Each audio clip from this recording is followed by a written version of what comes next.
Okay, so it's 12:30, so welcome to the Beaver Network, formerly the Beaver Politics. So would like you to please like the live, share the live, gift if you can. The gifts go to Beaver Network and help us out with the things that we want to do in the future. There are goals set up. That would be great if anybody could gift.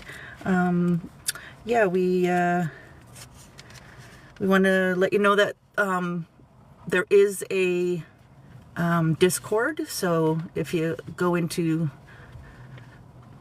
that thing. The bio? The bio, thank you.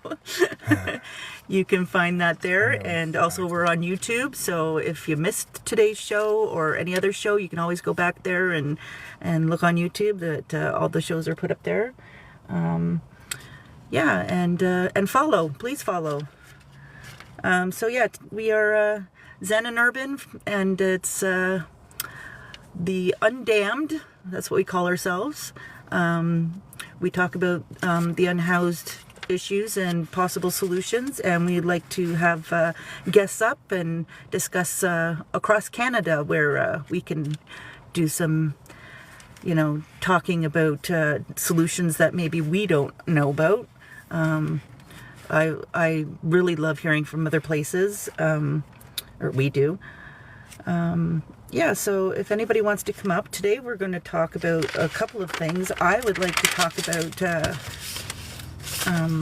what we were talking about earlier with the stigmas of not just the unhoused, but the stigmas of the system itself. So there are a lot of stigmas when it comes to people who are on OW or whatever province your province calls it. Ontario Works here, welfare basically, and also ODSP or disability, whatever it's called in your province. I feel that there was a lot of stigmas put on people in previous years that they acted a certain way, looked a certain way. There was people, they're just lazy, they don't want to work, they're overweight, there's all these stigmas put on them, and people really just don't know what's happening in a person's life. You can't decide how disabled somebody is or how they cannot work. And the stigmas, just to point it out, what we're talking about, stigmas are one of society's barriers. So they keep us separate from someone else. Yep. And once we break down the stigmas, we're literally just breaking down the barriers. Because we're saying none of that matters anymore. So I just want to make that point. Go ahead. No, and I just want to welcome anybody else that's come into the live. There are many resources out there for people, and because of the stigmas, a lot of people don't use those resources. Yep. And they're... they have too much pride or, are embarrassed or, even right down to their family members will shame them. Well, they're people, right? And that's it. Like, they're people. There are places out there that you can ask for help, and it's important that it's okay to ask for help because, yes, nobody can decide how much help you need. And as Zen and I have discussed before, a way that you can help is by saying hello. A way that you can help is meeting them eye to eye. Acknowledge them. Let them know that they exist. They're people. They crave the same things you and I do. They want to be part of something. That's right. And that's why they're so close. Like when our friend Kelly talks about people on the street, she talks about her street daughter, who she has. They're very close. It's a very tight-knit community as far as the unhoused go. Yes, it is. Everyone knows everyone else's business. It's worse than the street I grew up on. I'm sorry that happened to you, Pasty Native. Families, unfortunately, there is a lot of shame amongst families for more than one reason, obviously. But I do find that, again, society has taught us to be a certain way and have a certain thing in your life that needs to be achieved, and that's not true. Everybody has their own path. don't vote Liberal, that will help a lot. Okay, Awesome, we're not doing that, eh? We're not doing that. We're not picking sides and No. stuff. Because this is about a group of people. If you can't respect the fact that we're talking about a marginalized group of people, if you want to put up bullshit like that, do it somewhere else. Lots of others will let you do it. That's right. This live is about humanity. That's right. These people are people that need help. And I say people again because that is what they are. They are people. We have to remember that. And I can't stress it enough. Keeping some bottled water in your car. How about a box of soft granola bars? The soft ones? Yeah. Because they have problems with their teeth, right? Yep. So all of these things can... You would be surprised how much you could lift someone's spirits by giving them if you can afford to give them a loonie, a toonie, marvelous. Yeah, and it doesn't matter what your political views are. No, anybody can help. Everyone's homeless. Doesn't matter what political views they are. They're all homeless. It doesn't add up. It doesn't make sense. That's why I'm saying we have to look at them as people first. They're Canadians first. And there is political parts to it. We are not against speaking about politics when it comes to the unhoused. We just are not about which side does more or which side does better. We'd like to hear all sides, what they are proposing to do as far as helping the unhoused. There are many... different platforms provincially. There's everything helps. It's the talking about the best solutions are always the things that we like to talk about, obviously. Yeah. Because we want the best for everybody. We would like. For us, personally, we like the transition idea. We like people to know that there are transition places available, so they're not just thrown around in places that they're not comfortable. Thomas, we're not talking about PR. Thomas, don't do that. We are talking about people in general. Way to go, Native. That's exactly it. You carry some extra change in your car. Like I said, granola bars, socks are always a great thing to have. It doesn't matter what time of year it is, they love their socks. They love new socks. and underwear. Yes. Chapstick is something that people don't think about. Summer and winter, chapstick is definitely helping them protect themselves. Sunscreen, hand lotion, all those things. Yeah. And I know that we're sitting here and saying this list of stuff, and it's all great and good that we can say it, but hey, that's going to cost me some money. Yes, it will. Yeah. And the feeling that you get by doing it will far outweigh any kind of money anyone could give you. Yeah. You just have to believe me on this one. If it doesn't make you feel the best you felt all day, then I will give you the money to pay for what you gave them. Up to $5. Just to see a smile on their face, or to see how grateful they are. Mm-hmm. It's not going to, I hear people say this, it's not going to help them if I just give them $5. No, it's not going to help them with the end goal, but it does help them get through the day, and that's what's important, right? They need to have positivity. They need to feel that they can keep going. Now, will they spend the money on drugs? Maybe. Possibly. Probably. I don't know. I don't know what their shtick is, but after you've given it, that's the point. You gave it to them. Now they're going to use it to make themselves happy, and isn't that what we want in the end? It's for them to be just a bit better off than before they met us. And we can't decide what they're going to use the money for as far as their mental health goes. That's up to them. Yeah. So...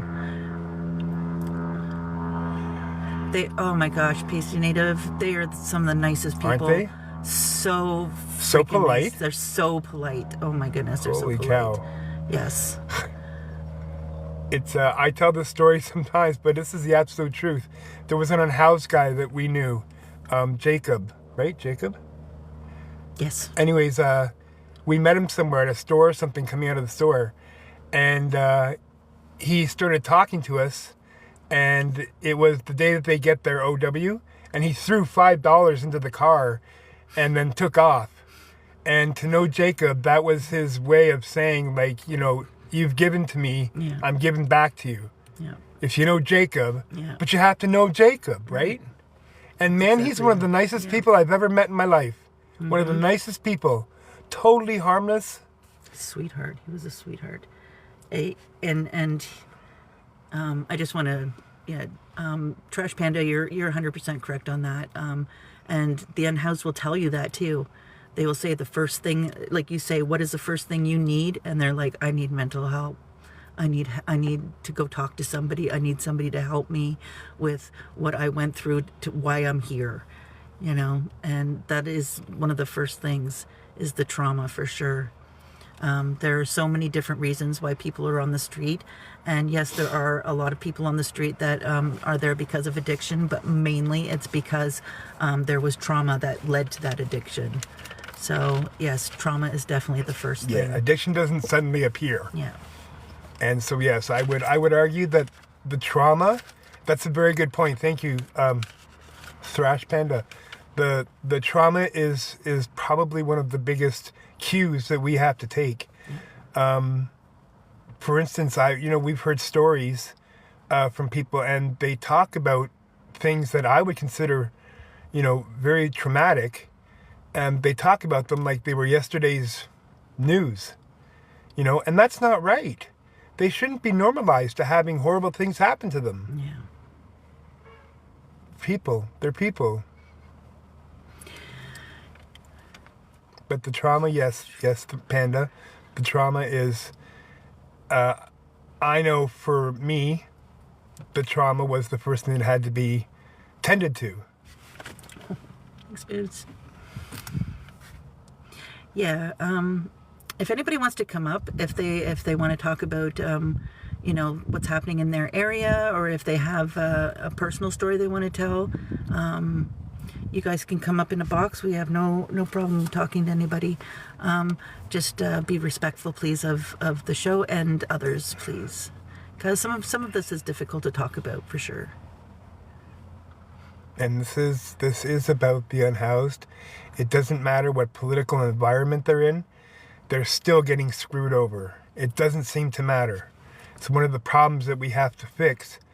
We have to find a party that will dedicate themselves to a real plan, a plan that we can all get our teeth into.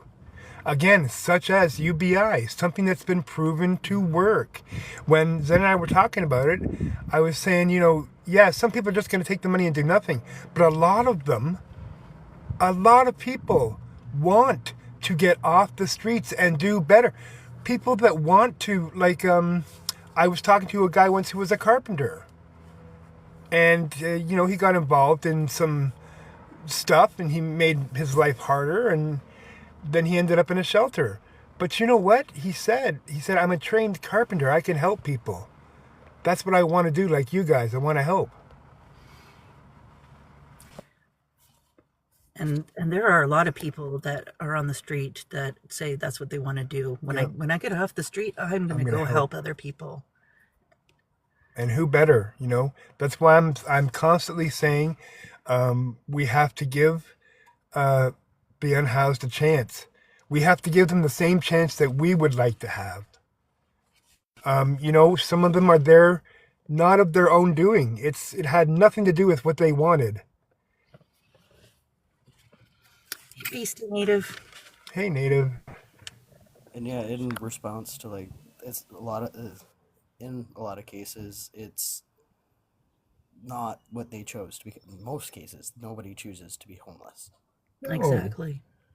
There was a wonderful woman that I had known, and she ended up on the streets because she uprooted her life for her partner, and they up and left. No. And she was stuck. She wasn't even from the town that she was in, on the streets. and Holy couldn't shit. manage to get home. Oh, Now I The want. woman Can had I just paint degrees. something around that, Native? Imagine that being someone you know. Imagine that being someone you care about. They've done nothing wrong, but they ended up on the streets. Just try to wrap your head around it, and it hurts. mhm. It hurts. But you know Yeah, what? We I can helped help her them. get the ticket to be able to go back to Toronto, where she had a job waiting for her. She had an apartment waiting for her, Hang on. and like, because she was an amazing woman, she would go around. She'd make sure that all the kids, like me, that were on the streets were taken care of. She'd give us food even if she hadn't eaten in 3 days. Mm, She was an amazing woman, and like her background was working with the unhoused and specifically unhoused youth. wow. Yeah, Wow. And it happens a lot of the time where it's completely out of their control. They can be the nicest person in the world and still end up in a bad circumstance. absolutely. Exactly. We've And met most of the some of people the that nicest people. yeah, and most of the people I had met on the streets uh, hadn't become users until they were unhoused. Yeah, I've Exactly. heard that. Yeah, Yeah. they had no inclination towards addiction, but Yeah. you get on the streets and you just can't. You can't, and I don't blame them. No. Who could wake In a up and lot of do that every day? And I know in a lot of cases, especially being in northern Ontario, it gets really, really cold in the middle of winter, and a Mm-hmm. lot Yeah, of them would use drug use or alcohol use as a way to feel warm. Exactly. it's yeah, and I did the we're same thing. doing Yeah. good by like having people like you, Tasty Native, who can tell people about stuff, and the more people hear about the situation, maybe the more inclined they will be to help out themselves. Yeah. I hope so, because yeah, majority of the people I've met on the streets were and still are to this day the ones that are still alive. Some of Yeah. the nicest people I have ever met in my life, and I will trust them more than someone who's done up Right? all fancy and Mm-hmm. nice. Right? Right. Because they'll tell you straight out. I was just going to say that because they tell you the truth. They will tell you the truth straight out, man. Yeah. It's the And they don't best. hold no punches No. No,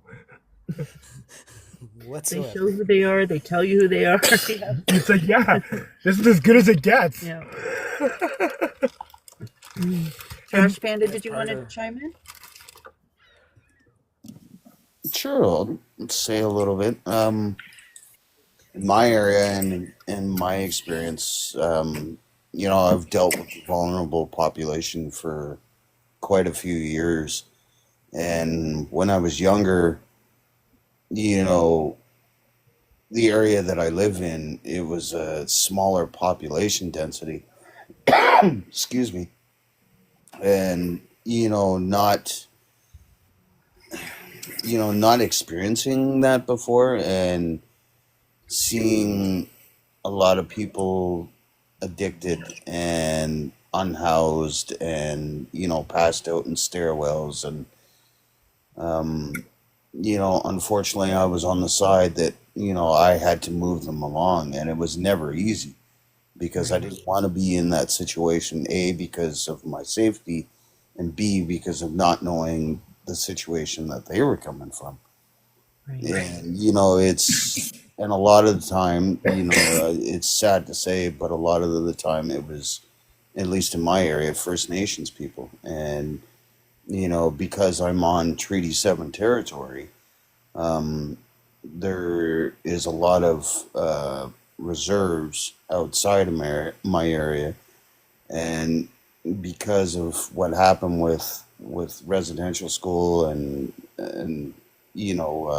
day schools and stuff like that, a lot of the time they end up in the cities, and because that trauma went untreated, it leads to addiction, and the addiction leads to just being unhoused and never getting the proper help that Right. they've needed for a long time. Mm-hmm. And it's always a difficult position to be in because you see these people and you see the same faces and you get to know their names and you get to hear their stories, and a lot of times people just don't see them. Exactly. I think for me one of the worst ones that I've seen, um it was just, I just happened to be in an area, and um there was one of the houseless people was in distress. um he fell down a set of stairs and he cracked the back of his head, and CP or the local police service happened to be in the area, and they the way they treated this person, just, like I was watching as a bystander, but it was just they were cold, and they called EMS, and EMS showed up, and even the EMS guys were laughing at him, and he had this big gash on the back of his head, but they put him in and took him to the local clinic. But for me, it was just kind of an eye opener. Like, people really are just that cold and uncaring when it comes to that population, right? Yeah. Yeah, it's unfortunate that there are a lot of people that are that, I don't want to use the word mean, just I almost want to say uneducated because they just don't get it. They don't understand. So they're afraid that it's That's a lot. fear. That's, I was going to say, that's just a lot of Yeah. fear, right? Fear of the unknown. Yeah. And we all have it. No one's saying it's not a bad thing. Bad people don't just have it. We all have fear, and it's how we react to that fear. How do we handle it? You know, it's an existential question. Yeah. Definitely. Oh, sorry. Yeah, and that's very true. I mean, even when it comes to our veterans and the way the government treats them, and the time that they served, and they come home, and their benefits have been cut and they end up on the street. Like, I mean, I think for me the biggest story, at least out of the Canadian Armed Forces, was Romeo Dallaire, and the PTSD that he suffered because of the genocide in Rwanda, and how he almost virtually ended up No. addicted and almost homeless because of that. And that's the thing is we don't know people's stories, right? We don't know what happened to them. So just to judge on what you see and what you don't know, yeah, It's avoidable for most people. yeah, It's avoidable, but I do. I'm sorry to say that it's true what people are saying. We're 1 to 2 paychecks away now from being homeless ourselves. I yeah. mean, everyone. 1 to 2 paychecks, I believe. Hmm. So, it's important. That's why one of the reasons I feel it's so important for us to get to know and understand that part of our population, because they are always going to be here. There's always going to be people with mental health, but if we can help the people that we can help and get them to better places, let's do it. Yep. Hey Moose, Hey, Moose. Hey everybody, happy Sunday. happy Sunday. How are you today?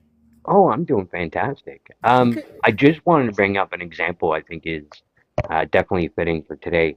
The Here in my community, like we're a smaller community, probably average about 5,000 if that, and we're in Northern Ontario. So in terms of resources to help the unhoused, we're definitely falling short up here.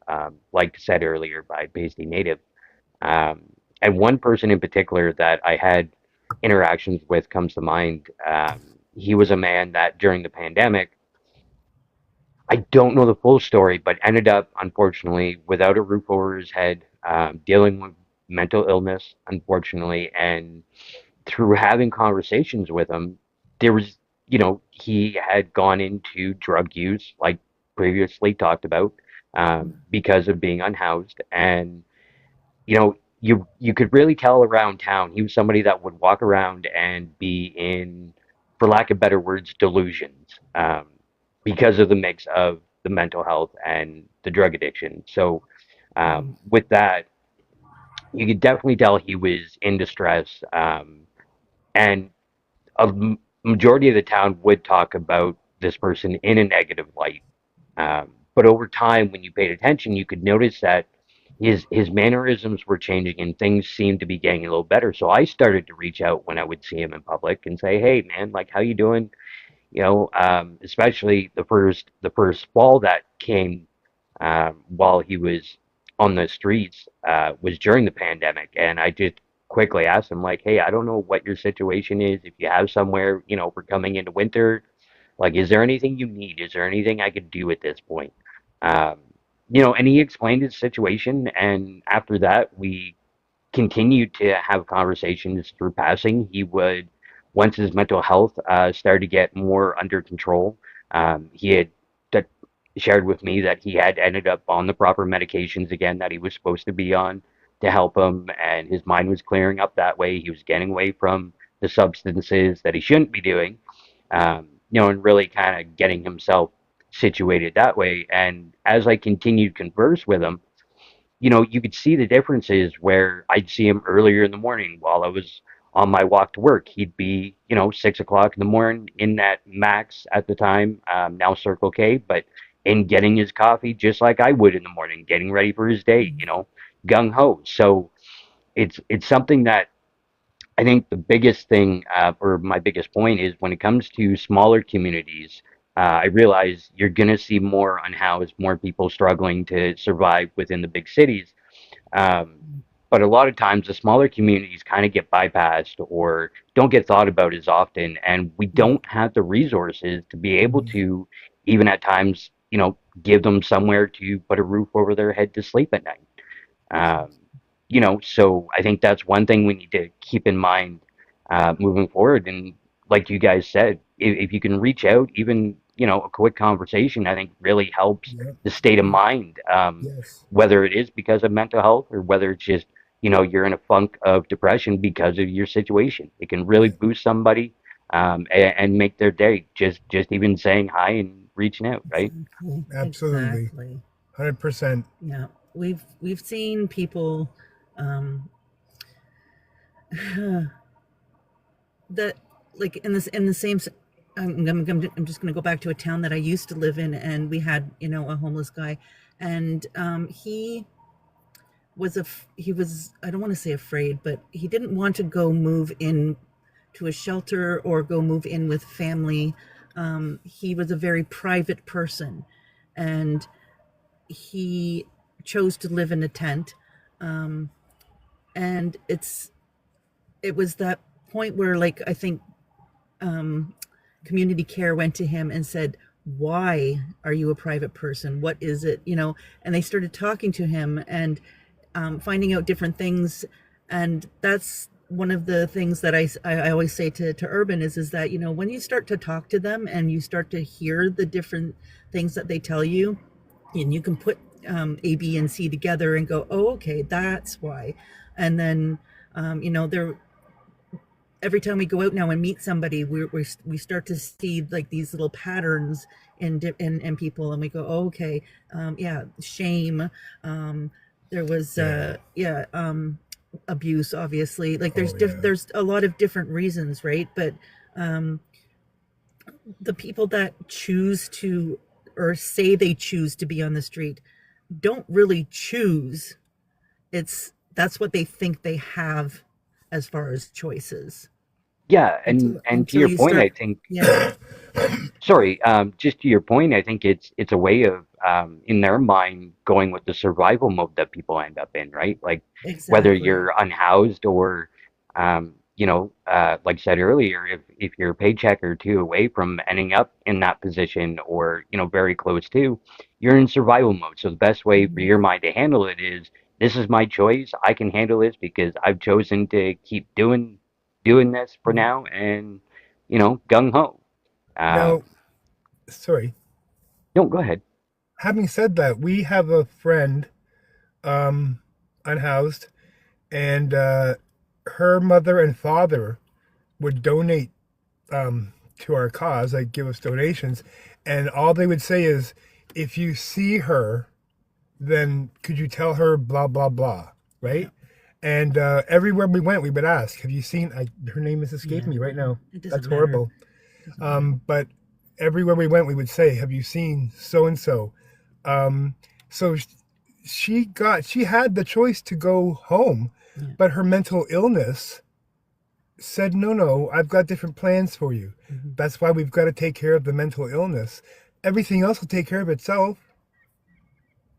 Yeah, and that's another thing too, is that a lot of the unhoused have families that care. They want them off the street, and then there's a lot that don't. There's a lot of people out there, like Urban was saying, that are a paycheck away, and they don't have somebody that can help them out, or their backup plan if something was to happen. Because you never know. You never know when, if you're going to lose your job. You never know if something's going to hit your family. The hidden homeless, I don't think the hidden homeless, Yeah. people that work. Yeah. Think about it. You could work with someone who's homeless and not know it, but they work and they still can't afford to live Yeah. in an apartment, or like it's unbelievable. Yeah. This again, I say it. This is Canada. Yeah. This is Canada. Yeah, absolutely. And to go with the hidden homeless, another aspect of it, a lot of people don't equate to it is couch surfing, Yeah, couch which is surfing. another thing you see a lot of in smaller communities because they are more tight knit. People will, Yeah, again, give up a bed or a couch to somebody that needs it for a little while and, Yeah. do what they can in that sense. But, even here in this community, there's really no one, I think, on the streets at this point. But when it comes to, again, the couch surfing, I think we've got probably, upwards to 50 people probably couch surfing at this point in a community of, upwards of 5,000. So it's really telling that, even in the small communities, housing is just unfortunately isn't realistic for everyone in terms of being able to afford it. Exactly. and in the small communities, you'll tend to have a narrower perspective of things. In the smaller communities, there's a reason why those communities stay small. Right. That's what was explained to me once. Yeah. No, absolutely. And one good thing I can say, and makes me hopeful overall, is that a restaurant here in town has continued to put on social media on their restaurant's page on Facebook and other places saying, if for some reason you're hungry and you can't afford to eat, walk in, let us know, no questions asked, we'll give you a meal, Wow. right? Amazing. And these are Bravo. Yeah, and these are newer families and newer businesses coming into the community that are used to more of the bigger city living, and you know, it's easier in a small town, I think, for people that are used to the city to be able to contribute and help in that sense. Um, and kudos to businesses that do that. If you're able and willing, it's a great way to help out, and you know, you might give somebody a meal that hasn't eaten for a couple days. So, Exactly. keep that in mind. Right. And that person will be better off for having met you. And isn't that kind of what it's all about on Earth? Like, people should be better off after meeting you. That was kind of a rule my dad had for me when I was growing up. Yeah, no, my dad was like, make sure that people are better off after they've met you. And I didn't get it until I was like into my 20s. Yeah, absolutely, So I absolutely. just want to, it's 1 o'clock. So I just want to chime in and say tapping is clapping, sharing is caring.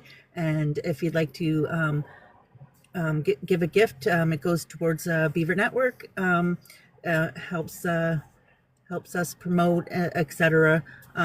If you don't know that we are on YouTube, and we also have a Discord. So yes, the tapping is clapping is important for us. I know it seems silly, but we do appreciate all the likes. But yeah, they help us get out there, which That's right. helps us get the message out. It's a very important message. And I know it's a beautiful day in some provinces across Canada, so I can understand being out on a Sunday in this weather. See, it's amazing. We've been waiting for it. It's amazing that something like the Beaver Network would, want to promote something as healthy as treating people like human beings. Right. Exactly. It's. I think when a lot of us were growing up, it was a lot of, we don't talk about that. We don't talk about Uncle Joe, or we don't. No, we have to talk about it. We have to. What if someone said you could get rid of cancer if everyone in the world talked about it? Yeah. Everyone would talk about it. We can get rid of houselessness, homelessness. We can get rid of all these things that scourge our society. We have to talk about them. That's right.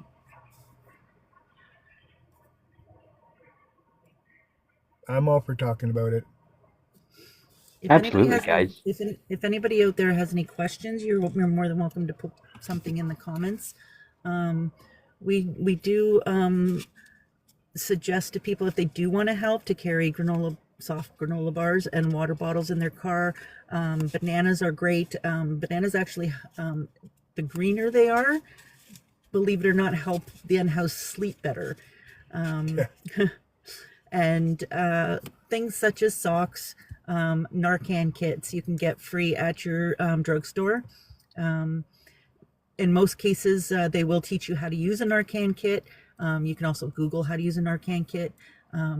If you keep it in your glove compartment, we found that in most cases, we just handed it to another unhoused person and they know how to use it. So a Narcan kit is basically some medication inside of a small tube, and you put it in their nose, and when they breathe it in, it automatically sends to their body.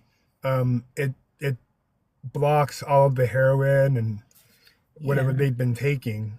I'm going to actually have one of our mutuals come up and explain that in our next live, how it works. Yeah, she knows all the ins and outs of it. Opioids, yeah, they are simple to use. There are different types as well. It's not just the nasal one, but there are different types. But yes, they're pretty simple to use. And I think something that I saw once that really resonated with me, I could see it, I could feel it as an addict myself, is we witnessed a guy who got they call it getting Narcaned. He got Narcaned, and he was furious because he had spent so much time getting all the money together to get his dope, and he was just furious. Now people would say they saved your life. This is what I'm trying to tell people, is that we're not dealing with a segment of the population that understands clearly the other part of population. And that's why we have to approach them with very open minds and maybe very closed mouths and very open ears. Yeah, unfortunately with Narcan, they get what's called dope sick afterwards, and they feel that they were ripped off, and it is sad, but it is saving a life. It's they don't understand in their mental state exactly why it was important to save their life. Unfortunately, that's where they're at. So you'll notice that sometimes, especially in busy downtown areas, that unhoused people that are in addiction will just walk across the street. They don't wait for a light. They don't care. They don't understand what state they're in. They just know that they don't want to be where they are. There's a woman that walks up the middle, literally, the middle of the street, just walks up the middle of the street. Yeah. People just drive around her. Like we've seen her the last 4 or 5 years we've been out. Yeah. They want to be noticed, though. They want people to know we are valid. We are a human being. They matter. They do matter. Yeah. Yeah, PC Native, the withdrawal is very unfortunate. I care about urbans. Somewhat. It's like you're answering one of the government polls. Somewhat. Thanks, Tyler. So, speaking of government, we will talk a little bit about politics on our show. We are excited with a few things that have been talked about lately in a lot of political lives, and that is the housing programs.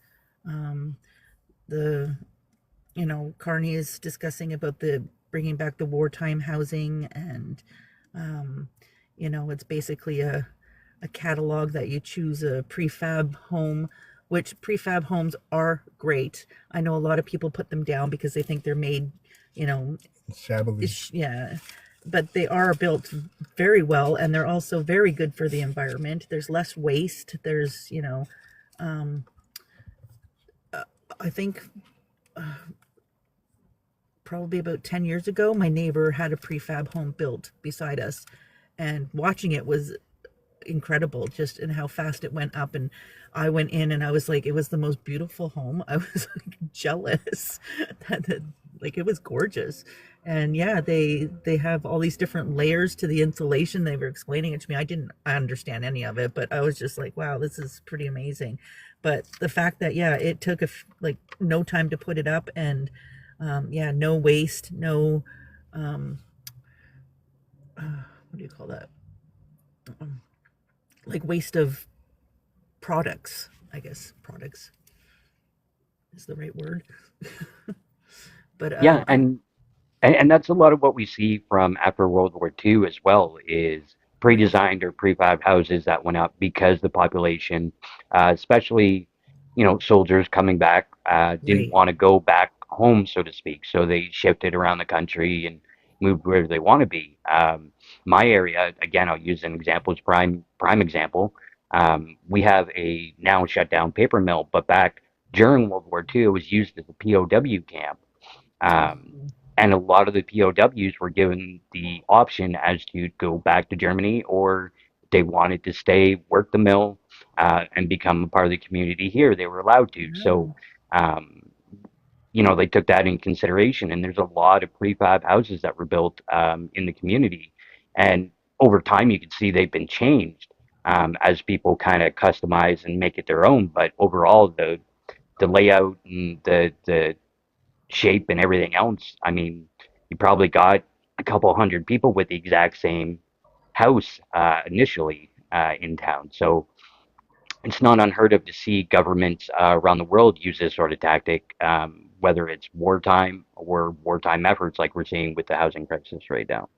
right. Yeah, and yesterday I was learning about the prefab buildings, and I thought that was interesting as well. I'd never even thought about prefab like apartments, like how they stack them on top of one another, and I thought that was really interesting as well.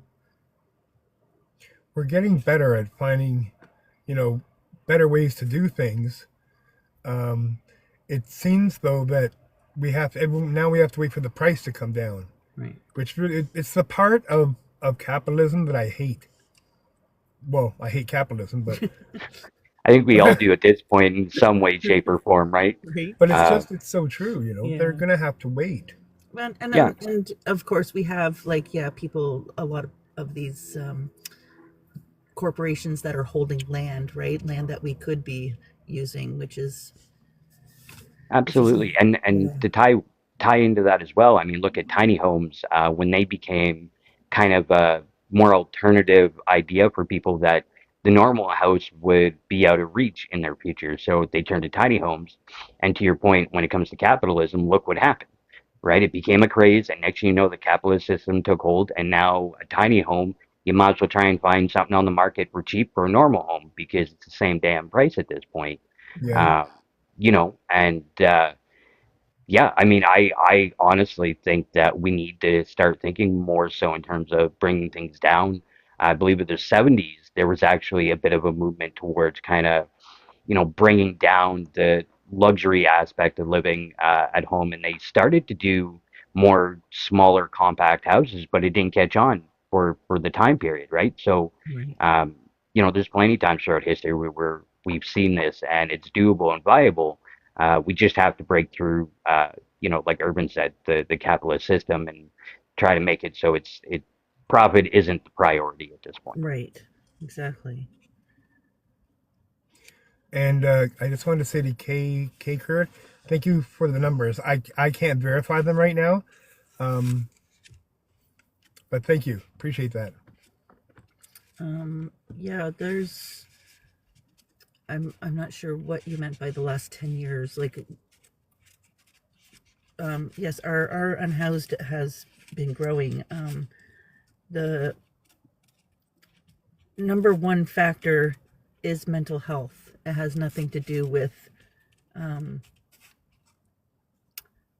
who did what or which leader did what or anything like that. Mental health is the reason why most people are unhoused. Absolutely. And I just to address someone's kid in the comments saying, not all capitalists are bad. I'm a business owner who supports numerous charities and causes. And I just want to clarify, I think when we use a broader perspective in terms of, capitalist or capitalism, we understand that there is people that break the norm, right? There's different communities that I've seen across Canada. I know of one in Nova Scotia, one in southern Ontario around the Kitchener area, where absolutely there have been people that would consider themselves capitalist and made themselves, for lack of better terms, rich and have given back and built small, tiny home communities, and even built up businesses to give those people jobs when needed, to help them get off the streets and get themselves kind of better off on the bare basics before they move on and continue to grow in their life, right? So there are the ones that there's absolutely exceptions, but the premise and the ideology or base um, reasoning of capitalism really is a big factor to blame in terms of what we're seeing with the unhoused Yes. numbers and how people live. Right. And some would believe that we're in late stage capitalism, which makes all the difference. If Yeah. you don't understand what late stage capitalism is, read about it. You can look it up. It'll blow your mind. Absolutely, it's the same thing, guys. Just to give a point in time in history to kind of look more into it and understand better. Look at the American Gilded Age at the end of the 1800s as a prime example of kind of late stage capitalism and how unions and the people took back and brought that back, Right. from the brink, if you will. So just a reference point to go look into as well if need be. Yeah. Yeah. And I just want to go back to what the comment about owning a small business and helping those. There are many small businesses. One of them we work with our organization was Cobb's Bread. They're countrywide now. I think Yeah. it's just Canada that they're Yeah, in. they're in But Canada. yeah, they bake bread, sweets, buns, you name it, everything that's in a bakery. But at the end of the day, they donate quite a lot of this baked goods Yeah. to organizations like ourselves. Not just us. I mean, like every night of the week, there is a different organization there to pick up this stuff. And it's not like they go, oh, okay, we have 10 loaves of bread left over. Here you go. No. They bake like a lot of products just to donate to us. And like our car is filled to the top. So yeah, it's a lot of product that they give. And So if you're near a Cobb's, Cobb's Bread, yes, go and try go it and out. support them. Go and say thank you. But this is the thing, is that there are a lot of small businesses that do these things. Definitely. We know a bakery in a town near us that donated to community care. So yeah, their products that were left over at the end of the day, they took to community care. And like these products are fresh, like Cobb's baked them fresh that day. It's not like we had sandwiches that were dry. Like these guys were getting the best sandwiches, like, and they would go crazy over them. They loved. Oh yeah. They loved them. We And had one girl who was sitting outside 20 minutes before we got there, so she could be first in line to get the sandwiches. It's so true. she would sit there, like, and even when it was cold outside, she'd be under blanket, all huddled up outside of the shelter, just like, I've been waiting for you. But We yeah, were a hot out of they give us scones, turnovers, like They're That's why I Good want food. I want to Good clarify. tasting food. I don't necessarily have any problem with capitalists.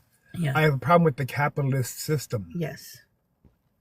Yeah, and just Yeah. sorry, just to kind of go with what you guys are saying, you know, and again, it's the late stage capitalism. We had a place on Manitoulin Island, which is just down the road from me, that was called Barney's Bargain Barn. It's still there, still a Ah, store, yes. Yeah. um, but it was fantastic. And I would say they had a program that, for whatever reason, if a big corporate chain of grocery stores couldn't sell a product, um, they essentially would donate it to Barney's Bargain Barn. It could be frozen, it could be ugly produce, if you will. It could be, you know, Ugly. Ugly. and any weird reason that they don't want to put it on the shelf or keep it on the shelf, Mhm. right? They would give to Barney's Bargain Barn, and they had a tent set up outside where it would be skids upon skids of this product, still frozen if it needed to be frozen, still, you know, chilled, all that sort of stuff if it needed Yeah. to be. And people could go in, no questions asked. You grab a cart or a box and you start filling it, right? At this point, Barney's is no longer doing that because the corporations they had set Yeah. up helping them with donations decided not to renegotiate or re-sign that quote unquote contract, right? And Wow. that's where we see, and again, it's fantastic when you see the smaller businesses contributing the way that they do when they're able to. I think it's fantastic, but there's only so much that small businesses can do Yeah. without the bigger companies and corporations as well doing the same Exactly. thing. When you see those corporations pulling back from outreach and programs that help people in that sense, like Barney's was, I don't think it'd be an exaggeration to say Barney's really was helping and feeding probably tens of thousands of people, Wow.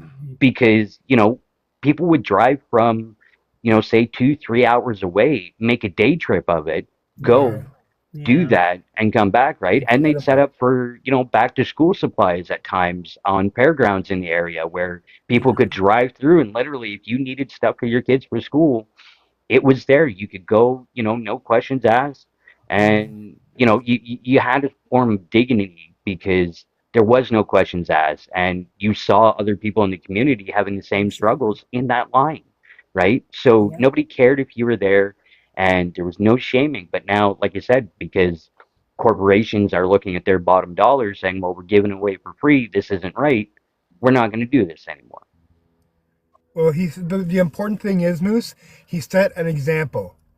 And he, as a business, he said, it can happen. We can do Yeah. this. We can help people and not be harmed by it. So he's just an example Yeah. of what can be accomplished when Yeah, it doesn't matter absolutely, who gets the credit, right? absolutely, hundred That's the percent. number one thing, and then it takes somebody else to go. Okay, you know what? Yeah, they're not doing it anymore. But I bet so. Like our community would get together twice a year. They take all the farmers, Oh, yeah. and the grocery stores, etc. Everybody would donate something, and it was oh sorry, got to do a puzzle. Yeah. Okay, what? Sorry about that. Yeah, everybody in the neighborhood would donate something, and yeah, same idea. They'd have this little drive-through thing, and people would go to each spot and pick up, yeah, a bag of carrots, a bag of potatoes, a bag, you know, and luckily we were in an area that had a lot of farming, so there was a lot of produce and stuff. But it that's what it takes a community, right? It takes a village. Get Yeah. together and do those things, right? It does take a village. And that's what we like to do is we go out to our community and we ask for oh someone's gonna can I follow you guys? You can follow me. This is what I was trying to figure out how to do this. I'm gonna have to figure this out. But my name is Zen. And I'm Urban Jedi with Urban an Jedi. EH at the Yeah, end. Urban Jedi. Urban Jedi. So yeah, I'm gonna have to figure out how to do that. Yeah, I have a page of my own that's very political right at the moment, but we do have some pin posts up there of what we do.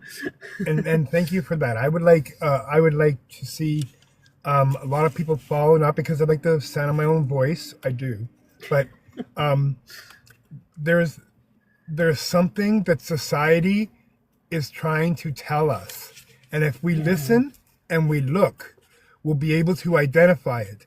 And that is, it's gone wrong. The experiment went wrong. It's not supposed to be this way. There shouldn't be a person with $447 billion. There's no need for that. The system has gone completely wrong. Exactly. And people like the unhoused are the ones getting caught up in all the bullshit that goes along with it. So I say once again, can everyone, if you see a homeless person, unhoused person, whatever, eye contact, saying hello, waving, waving to them, Yeah. anything that can acknowledge them. Yeah. They love that. A lot of people are they always think, oh, I could say have a great day, but they're going to think, Yeah. how can I? I'm homeless. But they do. They love hearing have a great day. They love hearing, because it makes them feel like, okay, I'm being seen. Yeah. Yeah, I am a person. I will have a great day. Thank you. They're being they matter. That's right. They matter in my community. The unhoused matter because, like I said, they are people, and I can't deny that. And there are Oh, way to go, excuse me. kid. Oh, that's awesome. Community Red Heroes Unite. Oh, yeah, or AI. Or, Yeah, we have like for instance, we never thought we were going to do this.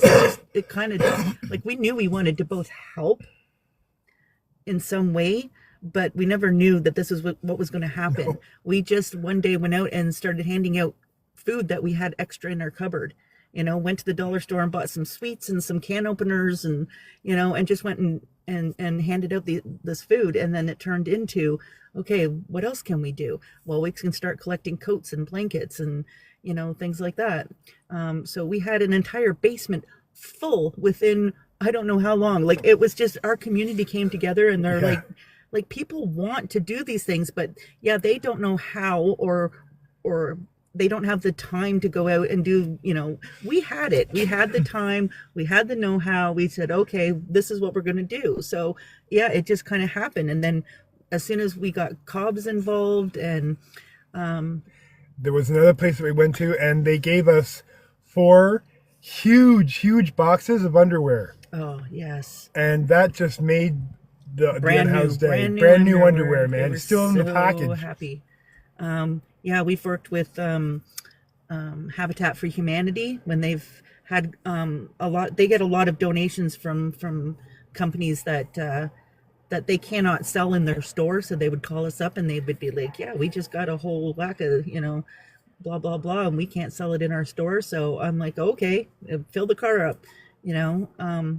We actually had a corporation help us out with donations with we couldn't name the corporation because we weren't a big company ourselves. No. So, but they gave us so many donations as far as Yeah. jams, peanut butter, jellies, The people chips. are you name it. out there. They're willing they to are help. They out are there. out there. But like Zen had to, do a little searching, do a little Yeah.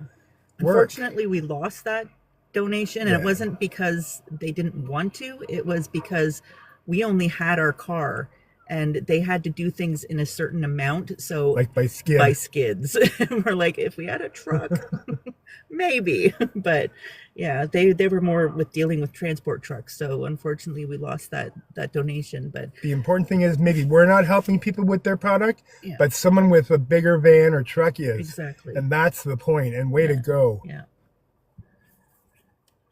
And we've Yeah, and had, it's important. It's important to remember. I absolutely do what we can when we can in Yep. whatever way, shape, or Exactly. form. Absolutely, right? That's just Um, it, right? That's all we can do, right, Moose? Like Yeah. that's it. Yeah, and always keep in mind in the meantime too, while we're doing our best to help others, like look at the leading cause as to why there needs to be the outreach and the help and the boots on the ground to make a difference, right? And that's where until we solve the actual full-on issues, like we talked about earlier, there's still going to continue to be, which again, is fantastic. So many people are willing to help out, especially businesses in that sense.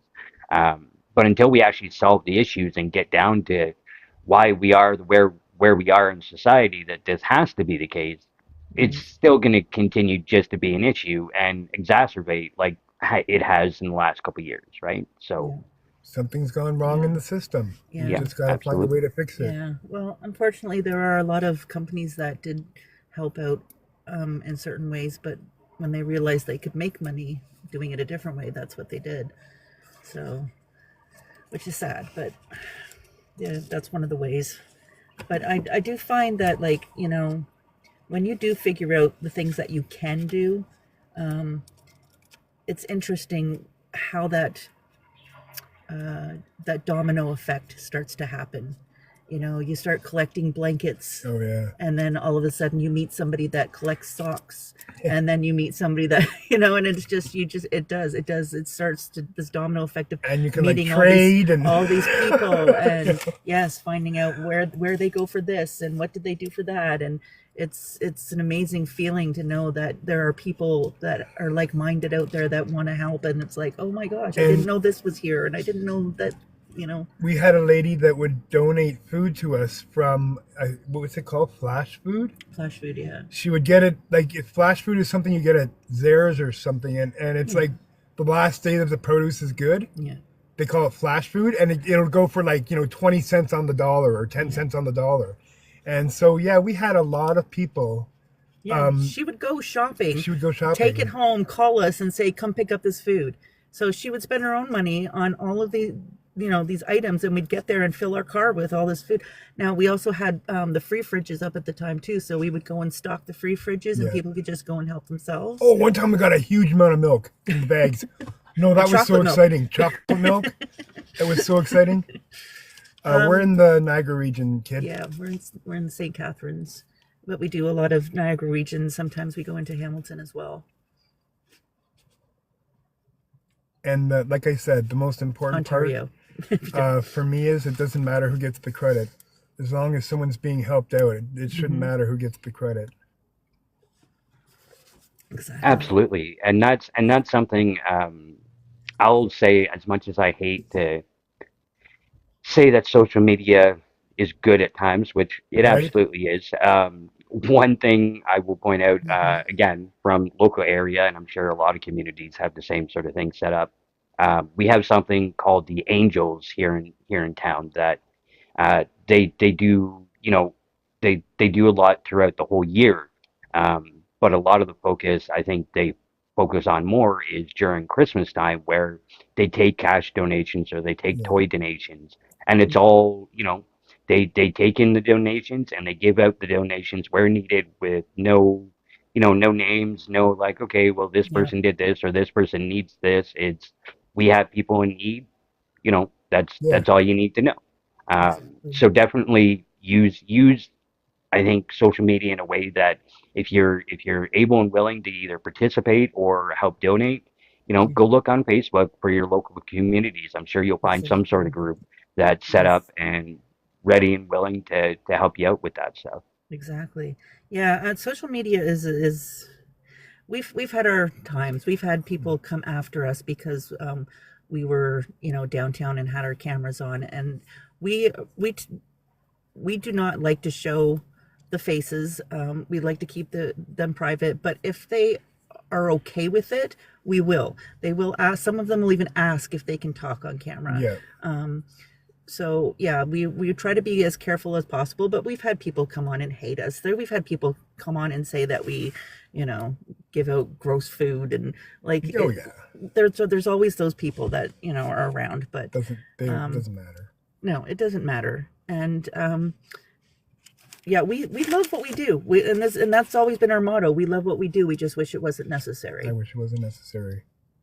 But we my dad, again, not a man of many words, but he used to say, there's no free rides in this world. If you're gonna take, you gotta give. Yeah. And so I've decided this is the way I can give back.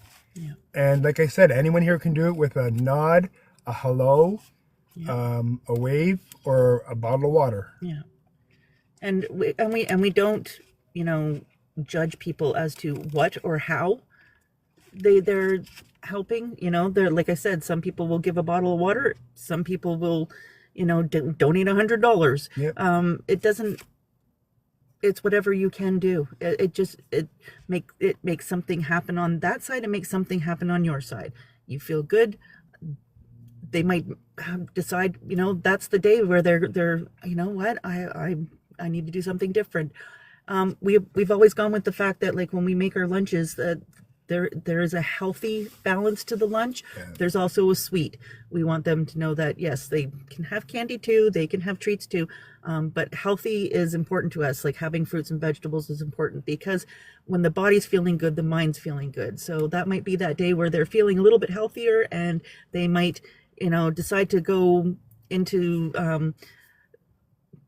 I don't know what the normal word is for it. Not normal, but like your community center, and say, I need help. That might be the day, because they're actually feeling a certain way, because they're feeling healthy. So that's important to us, is to have that healthy bit. We understand, like, you know, there are a lot of community places, churches, and that do have lunch programs or dinner programs, and like there are people out there also helping. Yeah. You know, and but even, like, we've been to shelters where, you know, people have come out and said, oh my God, we are so thankful that you're here, because I missed dinner tonight and they won't give me anything. And that's something You I know? never thought about. And I was just like, wow, okay, yeah, I never thought about that either. And because people were like, why are you going to the shelters when the shelters give them food? And I'm like, just for that reason. You don't know who missed something. You don't know who in that shelter might be feeding somebody else. You know, Shelters give food like, but it's not what people think. Right. It's not a gourmet meal or anything, and Yeah. it's often not enough, because we would have people that said, I already had dinner Yeah. an hour ago and I'm starving. Yeah, exactly. And even the people who worked there came out to say thank you. Yeah, It was beautiful. Yeah. It was a great time. Like, yeah. And they have like, the shelter has clothing programs, but we would go up once a month and drop stuff to them. Now we go and we actually sit outside in the parking lot with them, and they go through the stuff in our car, and we get to talk to them and interact, and it's Yeah, great. Like, it is we love awesome. it. It's not everybody wants to do that, and I understand there is a safety factor, you know, but yeah, if you can drop a box off to your shelter, like, they do have rooms that, you know, you can drop the clothing or blankets or coats or whatever off to them, so they will love it. and just because you might not wear it doesn't mean someone else wouldn't. That's right. We'll lose their subscription benefits soon. Oh yes, please subscribe to the Beaver Network. Please follow the Beaver Network. There are so many creators on here that have amazing things to say.